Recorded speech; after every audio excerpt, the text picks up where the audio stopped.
ધાંગધ્રા સ્મશાનવાળા મેલડીમાં સેવક આયોજિત ભવ્ય નવરંગા માંડવાનું આયોજન કરવામાં આવ્યું હતું।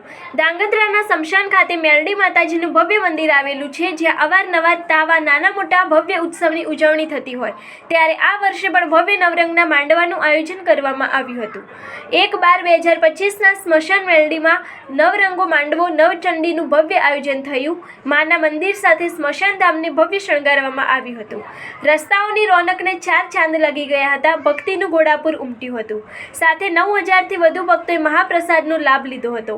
મહાપ્રસાદ લેવા માટે સવારે 12 થી બપોરે 3 વાગ્યા સુધી અવિરત પ્રવાહ ચાલુ હતો। રાત્રે 9 કલાકે ભવ્ય મુન્નાભાઈ રાવળ ભરતભાઈ કુડિયા ભવ્ય ડાક ડબલની રમઝટ બોલાવી હતી। મેલડીમાંના પરચા અવિરત છે, એમાં આસ્થાનો મહાસંગમની જ્યોત ક્યારે ઓછી થતી નથી। માં હાજરા હજુર છે અને લોકોને પરચા આપ્યાના ઉદાહરણ અવિરત છે। દેવાધિદેવ મહાદેવના ધામમાં મેલડી માતાજીનું મંદિર એક અવિસ્મરણીય છે। આ ભક્તિની રસ દર્શન ઉત્સવમાં લોકો દૂર દૂરથી આવી લાભો લેવાનું ચૂકતા નથી। આ માનું સત છે, આવા જ ભક્તિસમા આયોજન